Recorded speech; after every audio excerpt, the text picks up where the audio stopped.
Hey everyone, welcome back for another fun reveal unboxing of sorts.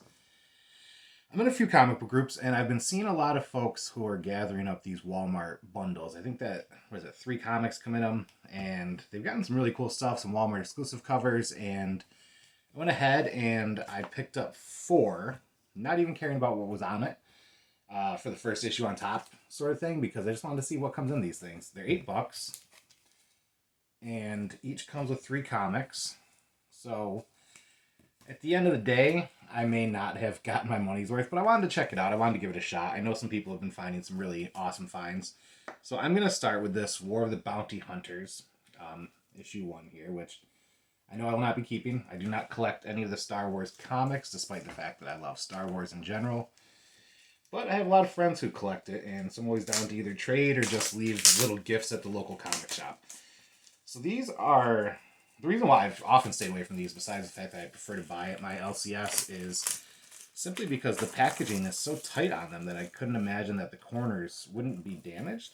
However, I received the Moon Knight Walmart exclusive cover as a gift from somebody, and it was pristine. So I realized that the packaging may be deceiving in terms of the effects of it. So in this, I got War of the Bounty Hunters 1 found, which we knew that was on the front there.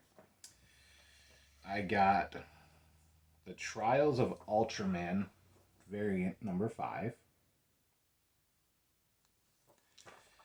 And I got an X-Men number 1 variant. I don't know about you folks. I was really excited for Hickman to come on board and see what he could do with it all. I bought all of House and Powers of X, got really excited, and absolutely hated it. I hate the new logo. Not a fan of any of the stuff they're doing with the new X-Men.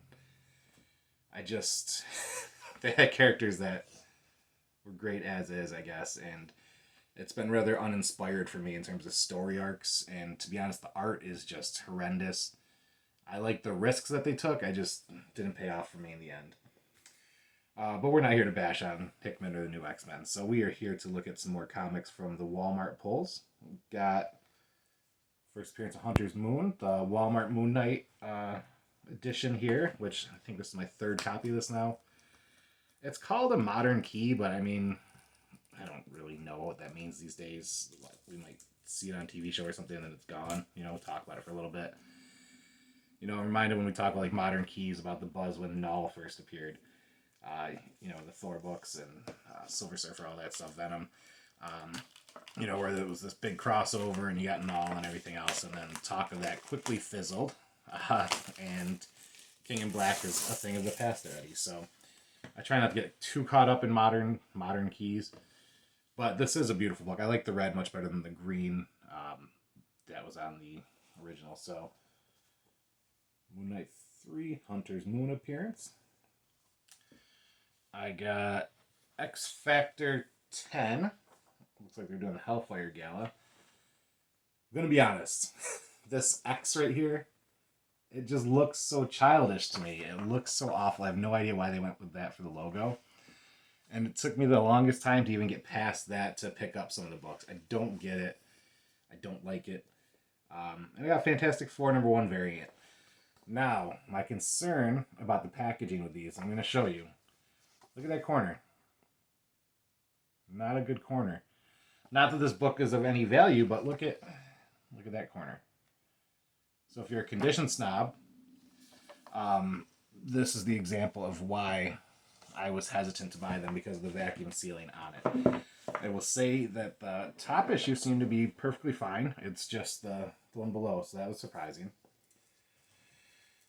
Shang-Chi or Toxin first? Let's go Shang-Chi first. So this was the Shang-Chi bundle that I grabbed. And I'm going to be honest, it's cool to see this character kind of getting a revival. Not just showing up in the movies, but a revival in the comics. I always thought that it was a solid character with some problematic writing, like much of the stuff done in that era. So it's nice to see him in modern comics now getting some love, because it is a really fun character with a whole lot of world building to be done, actually. So I'm glad to see him being plugged in.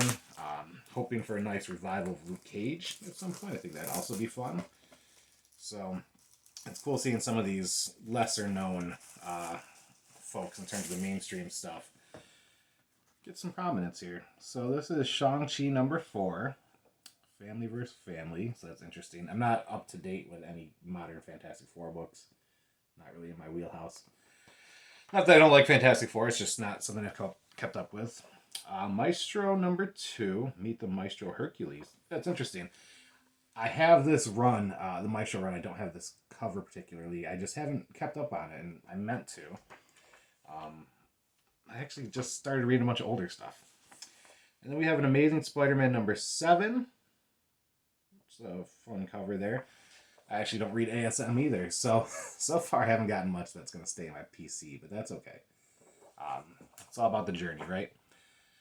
So we have one package left, and that is Toxin #1 from the Extreme Carnage run, which is a lot of fun. I really enjoyed the Scotty Young covers, not just because I'm a big Scotty Young fan, but they were a lot of fun, and they really captured the personalities, I think, of the symbiotes, so that was pretty cool.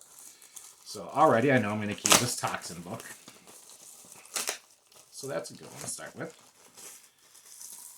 Alright, so we have, as I said, Toxin #1. That's a fun book there. Regular cover. Again, the corners are a bit shoddy on these.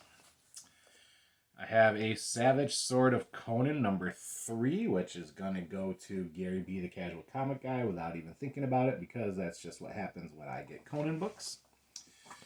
Ooh, and an Immortal Hulk 49. You know, it's getting harder and harder to gather the Immortal Hulk books. And so I have some friends who are after certain issues, and so this may help fill one of their holes. So Immortal Hulk 49. It's a nice book right there. And with that said, that's all 4 packs that I had. I guess I got some backing boards to go with them. And, you know, not blown away. I think that it's a good deal, I guess. You know, it's about $2.50 a book, so that's not terrible. I would still highly encourage you to support your local comic shop as opposed to, you know, just sticking to Walmart. But if that's all you got, that's all you got. So mystery pulls are fun. Some people are really into them. I often am, and then I have buyer's remorse when I don't get anything that I want. For instance, like in this case, I got books I already have, and the rest I'm not really into. So they will probably be given away, or I'll trade them to people for whatever. And that'll be the case. But thank you for joining me again, and until next time, much love.